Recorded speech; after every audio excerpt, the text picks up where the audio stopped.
Welcome back. We have vampires, we have steel, and we have a base that, for the first time in the series, contains more humans than it is made out of. Excellent. What are we going to do with it, you ask? Absolutely nothing, because despite all of my fun new toys, 90% of my in-game time is still spent knitting my thumbs into tea cozies waiting for resources to fall out of the sky.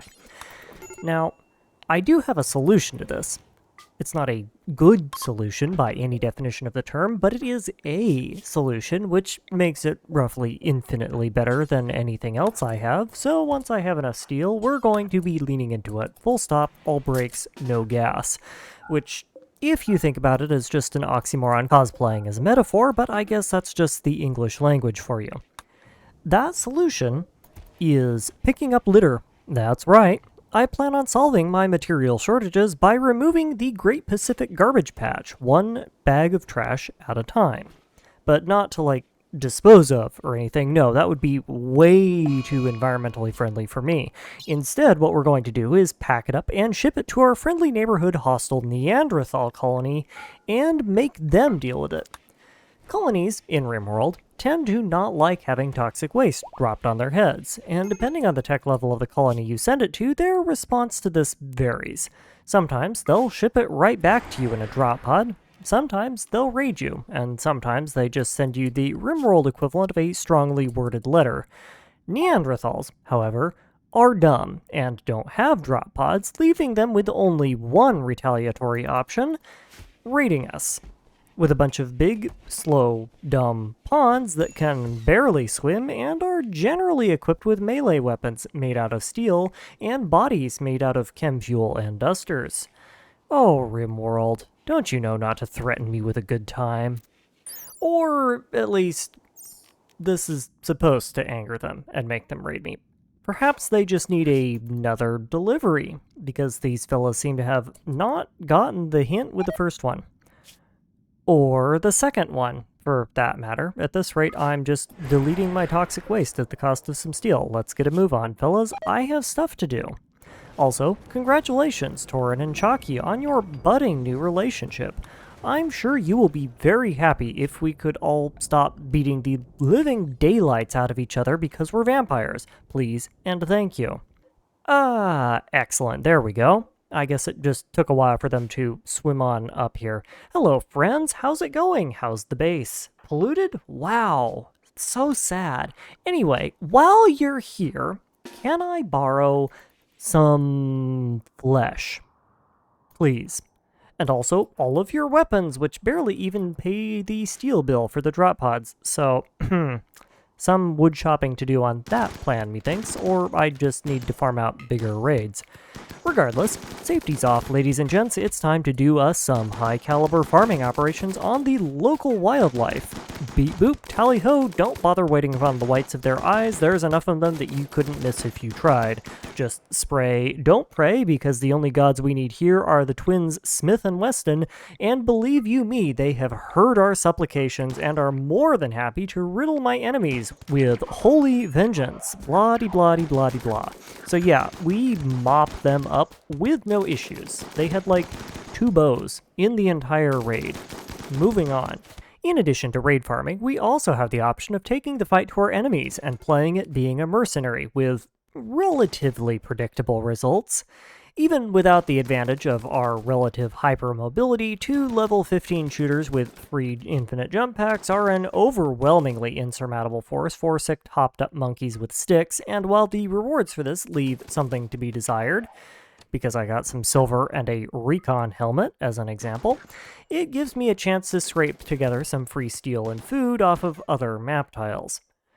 When I'm not busy cleaning up the aftermath of the literal non-stop constant Neanderthal raids that I'm bringing upon myself and suffering from due to Randy's nasty predilection for dropping raiders directly on top of me, I decide to invest some of my extremely ill-gotten gains into decent death rest facilities. We are well past the point where having 20% of my fighting force incapacitated due to something as pathetic as needing to super sleep is advisable, and better death rest equipment can slash that downtime by 50% or more, no car insurance required.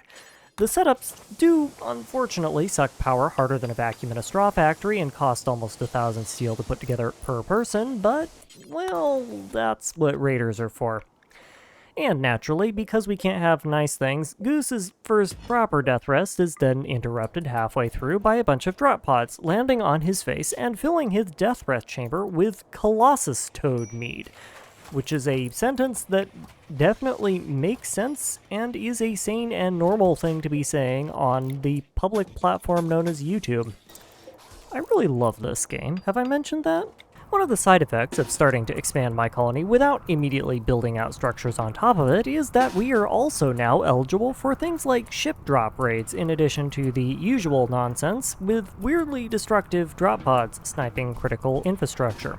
I got extremely lucky here in that my ship chunk came equipped with a well-stocked complement of scythers and absolutely nothing else, and as such was able to casually wander into the ocean and do the thing where I fill the atmosphere with high-velocity lead in the general direction of the bad things, but this sort of situation has started to become more of an issue.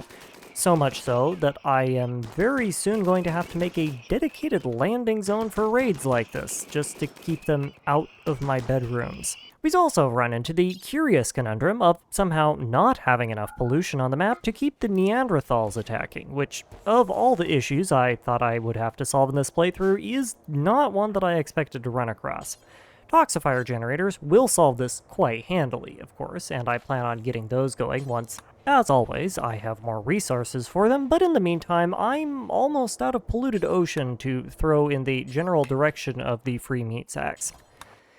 In other news, Ducky finally spent enough time making nicely embroidered rugs out of our raider friends that she's now level 20 crafting, and as such is eligible for the vaunted position of being stuck in front of a crafting table for the rest of time. Assault rifles and sniper rifles are fine and dandy, but a full colony of masterwork charge rifles wielded by semi-immortal walking tanks is unsurprisingly something of a hard counter to most traditional Rimworld hazards, and I would like to get a move on getting myself semi-immortal walking tanks sooner rather than later. Also, that chip chunk thing happened again. This time around, it was a average-sized swarm of Militor bots, which I'm happy to say still have the threat profile of an abnormally large mosquito. Literally. Their guns are, in fact, so weak that they can barely penetrate our dusters.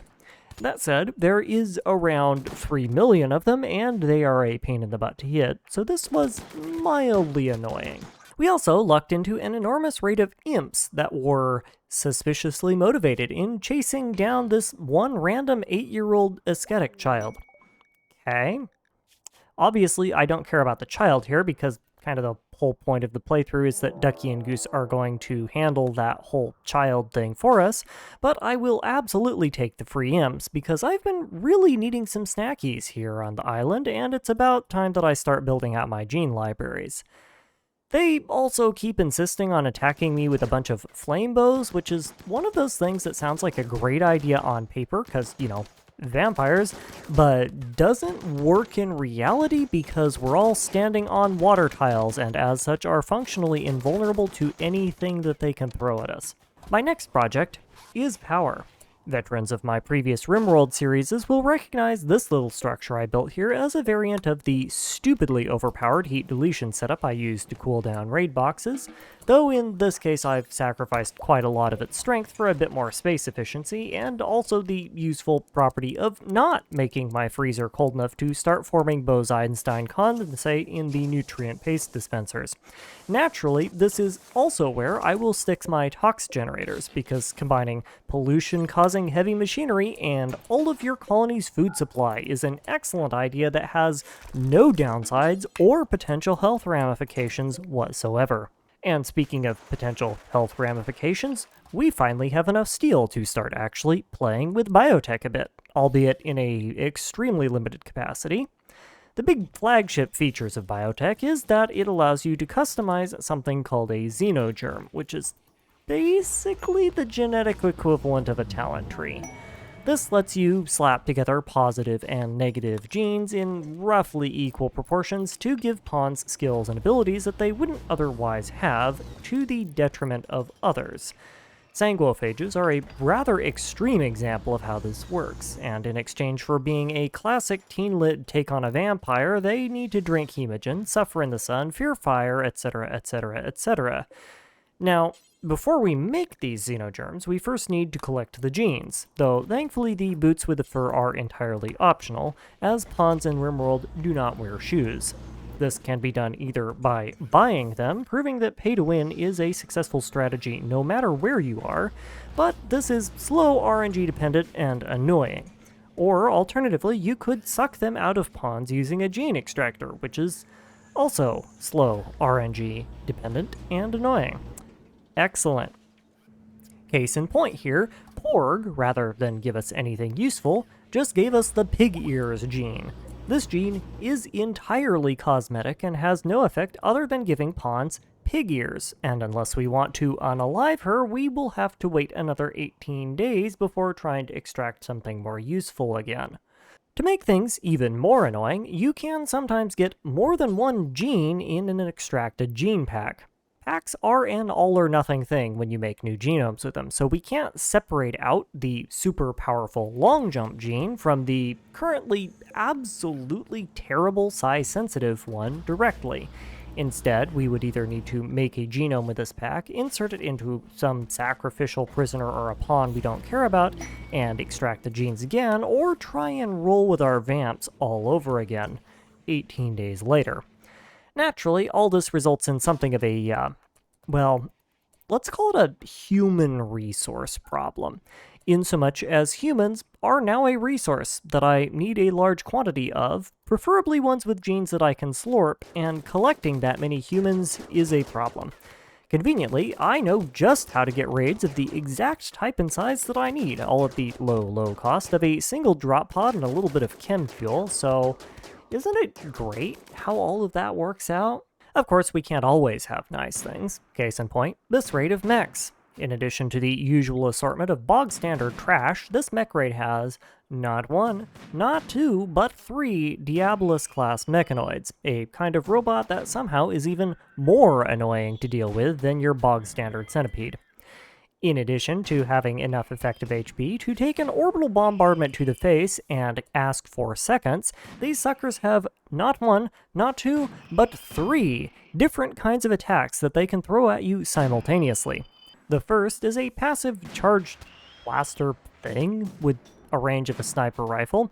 It's mostly just an area denial weapon, and its damage and accuracy are low enough to not really present a threat unless you, have a picnic in front of it, but it is always firing even when the mech is moving, which is less than ideal. The second is a giant butt blast that will ignite everything around the mech. Naturally, the mech seems to want to use this attack only when surrounded by extremely flammable things, like my freezer, or, my entire colony. The third attack is a giant duck-off cannon with a charge time measured in hours and an impact measured in railway locomotives. It doesn't light things on fire, at the very least, but it does obliterate just about everything it touches exceedingly effectively, making it an exceptionally annoying mech to take out with most common engagement strategies. Now, fortunately, 5 cracked-out vampires with sniper rifles jumping around in the middle of a large body of water like crickets is not a common engagement strategy, so other than one oopsie involving flammable flatus in the freezer, they all got taken out pretty simply. Oh hey look, steel delivery. I really need to do something with all that space that I've been building bridges on, because that stuff seems to really attract mech ship chunks for some reason. Probably to do with the fact that it's the only spot they can land. But who am I to question such a normal, sane, mechanical justification? I'm just the weird person with a thing for masochistic Minecraft challenges. Now, to use all that space, and hopefully keep things from, shall we say, infesting it, I opt to make myself some proper bedrooms for my pawns. Normally, I avoid doing massive ornate bedrooms when I'm doing a non-underground playthrough, because those massive ornate bedrooms also tend to be massive ornate targets of opportunity for drop pod raiders, but in this one instance it actually makes sense simply because I also need somewhere to put all of the death rest equipment that my pawns need, and death rest chambers and bedroom quality bonuses stack, the rooms don't conflict, and they have the same requirements. This means that rather than my usual 25 to 30 tiles that I generously allocate to high priority partnered pawns, depending on whether or not I have royalty installed, Ducky and Goose get a whopping 44 tile bedroom instead, of which all but 20 tiles are full of bulky, expensive medical equipment. Fancy. Quite a bit of time then passes in which a whole lot of nothing happens. Or, at the very least, nothing interesting. Pay no attention to the 33 rotting walruses. They may not be a banana taped to a wall, but I like to think that they have artistic merit nonetheless. What has actually happened is that I've amassed a broad assortment of utterly useless genetic code from the generous donations of my legless juice bags, a slightly less broad assortment of slightly less useless genetic code from my legged juice bags, also known as colonists, and I did a whole bunch of research. Other than the shipbuilding research and the stuff that is locked behind world interaction events, we're actually done with research, in fact, which should give you some context on how long it's been. This leaves the colony in something of a lull. Randy has been hitting the NyQuil, so there isn't really any raid messes to mop up, and my efforts to irradiate the Neanderthals by deploying airburst trash cans on their general location have not yielded much recently either. So I decide to turn my attention to the other part of biotech, making babies.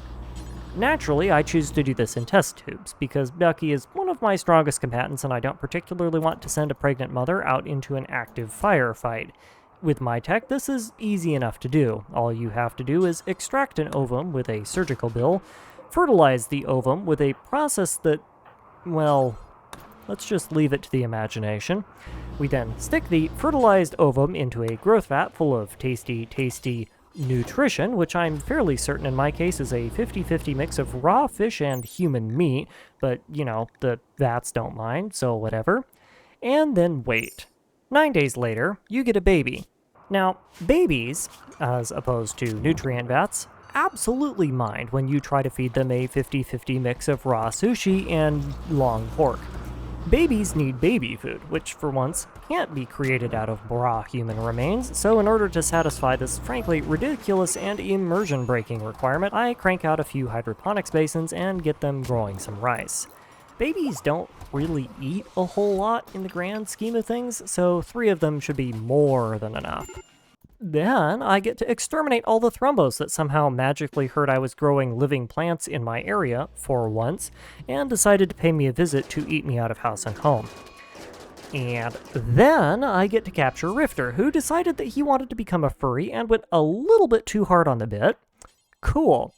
Guess that rice gets to be used to deal with his delusional butt as well. 9 days later, and would you look at that? Oops, suddenly baby. Now, welcome to the colony, Shade. Unfortunately for you, Shade, growth vats aren't exactly the best birthing environment, so you were born with a major case of infant illness, but with proper tending and care, you should be just fine. Probably. It's kind of an RNG thing sometimes, but you should be okay. Now, in a perfectly YouTube-appropriate and not at all out-of-context commentary, let's talk about babies. In their initial stages, babies are basically just sentient chicken nuggets. They also have excellent cold resistance, as I discovered when my pawns put my babies in the freezer during a heat wave. Shade here is actually fine. He likes it. Anyway, babies eat, they sleep, and they sometimes cry or laugh, and that's literally all they do for the first few in-game months. In unrelated news, slight side note, this is also why you should never tick off merchants in a video game. Now, our colony gets on really well with the merchants, largely due to our willingness to sell them problematic quantities of luxury-crafted human leather lingerie, but the Utica raid that decided they wanted a piece of my colony? Yeah, less so. Now, sure, furries really aren't all that dangerous as a raiding party goes, but the merchants did lose exactly 0 people here. So, general rule of thumb, folks, don't tick off the shopkeepers, don't touch the boats, and especially do not tick off the shopkeepers with boats. The Utican made both of those mistakes, and paid for it dearly. You need not make either. Anyway, putting aside the furry little solution for a moment, babies grew up fast. This is both an observation of perception and, in the case of Rimworld, an objective fact. Babies age 4 times faster than normal colonists, because otherwise you would be sitting there twiddling your thumbs for 12 years before you got something even vaguely useful. So after 3 seasons go by, Shade is now officially 3 years old, somehow, and ready to begin basic participation in the affairs of the colony. In his case, that means doing nothing except learning. At ages 7, 10, and 13, children will have something called a growth moment, which allows you to select their traits and passions, sort of, along with giving them new types of work that they're capable of doing. Which is another point worth noting. Children aren't able to participate in all jobs immediately, and instead most of their time is spent usually engaging in various learning opportunities depending on their interests at that particular moment. The more learning the kid does, the more options of traits and passions you can select from during their growth moments, and you might think that this is somewhat overpowered. You would be entirely correct in this assessment. Children are something of an investment of time and resources, but in return you basically get to build your own colonist. In addition to the fun and games that come from micromanaging my pseudo-child's educational attainment, the rest of the colony continues apace. I have by now fully sequenced the pigskin and Yifikin gene lines, and I'm nearly complete with the Neanderthals, and I'm also well on my way through the sanguiphage, waster, and genies as well, leaving relatively few options when it comes to extracting anything else useful. A lucky quest with a high mate colonist as a reward got me access to a couple more genes, but without getting my hands on a hussar or a lucky trade ship with the things I need, the whole sequence the entire spectrum of the human genome project is gonna start slowing down a bit.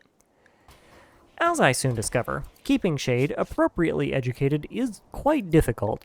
Though, in large part, this is due to my whole "the entire world is an ocean" situation rather than any failing on the game's part. Children get educational value out of 7 different kinds of activities: watching work, sky dreaming, reading, talking on the radio, nature running, lesson taking, and drawing on the floor, but at any given time we'll only get benefit from doing 2 of those 7, chosen largely at random. Radio talking, floor drawing, and reading are easy to satisfy since I have a radio, a floor, and things with words on them. Lesson taking is usually pretty simple as well, because given the number of incredibly skilled sociable pawns in my colony, the lack of teachers is never really something I'm going to have to worry about. The problem is the other 3. The only work children at this age can watch is prisoner tending, which is tricky for them to do for long periods of time simply because the nature of prisoner tending is a very transient job, and sky dreaming and nature running both require there to be natural pathable tiles far away from the colony, which in my world don't exist. This results in a rather large amount of micromanagement to force Shade's learning value as high as possible, as often as possible, to avoid situations in which he gets 2 of those undoable learning options. Given that the ocean has largely proven to be a massive strategic advantage, provided that I can deal with the steel problem, I'm less bothered by this than you would expect. Despite his aquatic issues, Shade still does manage to hit his first growth goal, with maximum educational attainment, albeit barely, allowing me to select, after a bit of deliberation, the body modder trait alongside passions in shooting, animals, and plants. Meanwhile, Randy continues to not disappoint in his shenanigans. Until today, I can honestly say that I never gave much thought to whether or not several hundred slightly psychotic penguins could dumpster a raid of irate human-obliterating mechanoids, and after today, I can continue to not need to give much thought to it because, as it turns out, the penguins just win. And it's not even particularly close. In fact, the penguins won their fight so handily that I straight up didn't even engage the raid at all and directed my attention to the second raid out to the east before looping back around and continuing to hide from the remaining penguins. Mind you, Mr. Torin did decide to fangirl over Bon Jovi just a little bit too hard in the process and took what would normally be a lethal shot through the heart, obliterating the organ instantly. She's actually fine, though, because vampires just kind of do that sort of thing and don't die from it. If you don't destroy their head or their neck or cause overwhelming damage to them when they're death resting, vampires can't really permanently die. They just go sleepy time. She'll be fine once I can slap a new heart in her. If nothing else, Torin taking a dirt nap on the world's largest waterbed did serve as something of a wake-up call to start establishing proper defensive postures, though. Ocean living is kind of a double-edged sword in that respect. On one hand, living in a slightly overhydrated version of Wild Waves theme park utterly invalidates all tribal raids, all head-on raids versus anything except mechs, and in particular, it messes with siegers, in so much as they will literally not even receive the materials they need to build a mortar battery. And without royalty installed, that means I'm never going to get sieged. Period. On the other hand, it also, paradoxically, makes sapping raids even more annoying to handle than they are already, which is an achievement that I can only doff my hat to. Quite a lot of my sapping strategies involve using some combination of cheeky flanking maneuvers and strafing attacks to take out the actual sapping units, and then using the time that buys to slowly whittle down the rest of the forces. Well, it's the ocean. Cheeky flanking maneuvers and strafing attacks are in real short supply around here. Head-on assaults can still work pretty well against humanoid sappers, but I also might as well be peeing on a bonfire for all the good they do against mechs, and that's where most of my strategy is going to be deployed. To that end, it's time for diplomacy, and also cheese. I've already touched on how sappers work, but in short, sappers are highly allergic to turrets, even if said turrets are out of ammo, unpowered, and not currently visible to the sappers in question. Obvious solutions are then obvious. If you fill your walls with useless junk turrets, all of a sudden your walls now usually will just repel sappers and allow you to route them into slightly less annoying to defend hardpoints. Also effective against sappers is large quantities of fresh pork, so I started the long and slightly annoying process of befriending the pig people. I don't need any of their genes anymore, so I don't have to keep capturing and eating their pawns, and having one less high-tech faction that wants my head on a pike is always a nice bonus, even if it's just so I can call in reinforcements and serve them as mechanoid snacks. The water does have another fun advantage, though. The lack of any other pathable tiles tends to result in fun but logical interactions with raid pathing. And since raiders are programmed to drop not near your base, unless it's a direct drop pod raid, in which case they will deliberately drop near your base, the game will be forced to find valid drop locations and pathing locations anywhere it can. And if anywhere it can happens to be on a single 7x7 tile of bridge in the middle of the ocean with a whole bunch of landmines parked on it, then in theory they will just blow themselves up instantly, provided that the raid actually lands there, which most seem to not be bothering with. So whilst I'm slowly stacking defensive embrasures like a 10-tier wedding cake full of sadness and tapioca pudding, Shade turns 10, and for his birthday receives a great memory, passions in melee construction, and, again, shooting. These stack, by the way, so 2 passions in shooting mean that he now has a great memory and double fire passion for shooting, so needless to say this dude is going to be absolutely a heinous shot once he gets some training under his belt. And finally, for his birthday, he also received an extra special excellent quality charge rifle with a delicately engraved motif of a meteor almost landing on top of his dad's head. Given that his mother was the one who made said rifle, I'm sure that there's some significance here that I'm missing. Whatever. Have fun, sport. Don't look down the barrel, you'll put your eye out with that thing, and have plenty of charge left over to take the rest of your head off along with it. For those who are wondering, no, I, of course, have no intention of condoning child soldiery in this run. Because they aren't a soldier if they're shooting at things that can't fight back. As such, melee-only tribal raids, scyther raids, and manhunting animals are all fair game.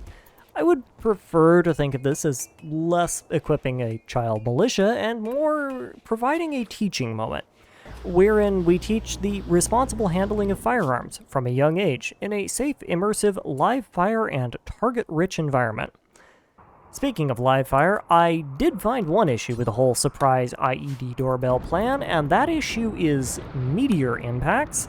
Meteors in Rimworld, you see, are extremely hydrophobic and will always land on solid surfaces, such as my IED bridges. Kind of a waste of IEDs, I guess, but it was worth a shot, so I will plan accordingly in the future. Speaking of which, look at all of those melee-only furries with really slow movement speeds because they forgot to shave before they went for a swim. Go get 'em, Shade. Give 'em the business. They grow up so fast, don't they? After many long years of experimentation on entirely willing and coincidentally entirely legless subjects, I'm pleased to announce that at long last I have finished sequencing all of the easily obtainable genomes at my disposal. Except for sanguiphages, because I can't farm them from raids. Basically, this means I don't need to keep prisoners anymore until I get a rare genotype again. For the purposes of my colonists, this doesn't mean much, because even with all the drawbacks associated with being a sanguiphage, the benefits from having all those currently irreplaceable architect genes outweigh them handily. What I can do with all these genes, however, is breed the most genetically perfect prisoner-ish. My new xenotype, which I appropriately will call Juicebox, produces a pawn that is pyrophobic and terrible at mining, and is also incredibly ugly.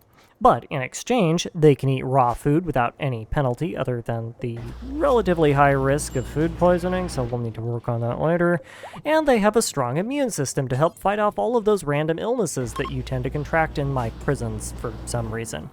Best of all, this genome is so incredibly metabolically efficient that they only need to eat half as much as a regular pawn in the first place. So basically, they're the perfect pawn to feed all of my excess human meat to in exchange for hemogen farming.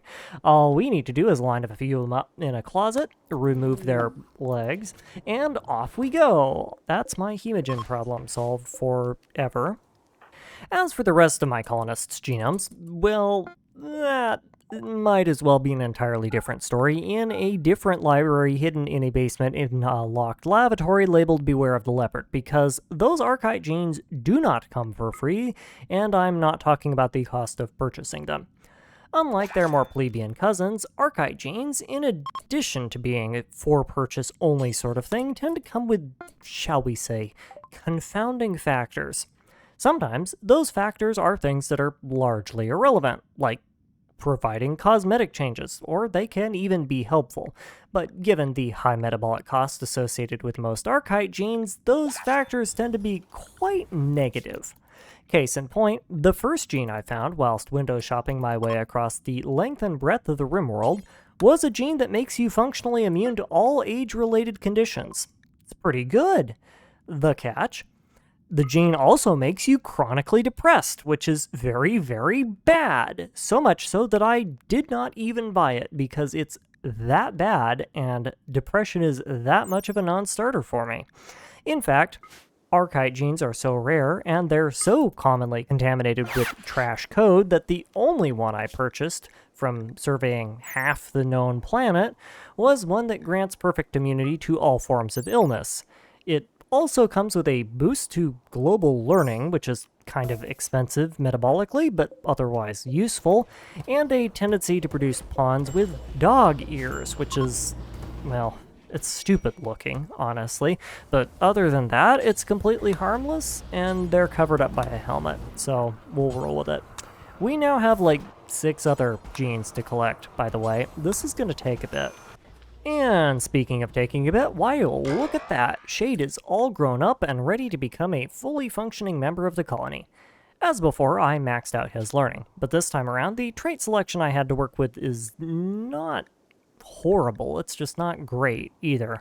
Recluse and Slow Learner are straight downgrades, so obviously I'm not going to pick them. Pretty is fine, but it's also redundant with gene modding, and Trigger Happy is kind of counter-purpose to having a highly competent shooter, so I'm left to choose between Hardworking and Jogger. My colony is small enough that I still have pawns idling and no work for them to do, and more movement speed is always more better, so I went with Jogger. The selectable passions likewise are less than impressive because you're never going to need more than one artistic pawn in a colony, and he is not going to be it. Everyone is going to be social, and other than a minor trade price discount, it doesn't really do anything past level 10-ish. And we grow a grand total of 0 plants. So cooking, mining, and construction it is. Welcome to the Colony Shade. Here's hoping a whole bunch more of you come along in the future. In the meantime, however, that is going to be all for today. As always, thank you for your time, and I hope you enjoyed.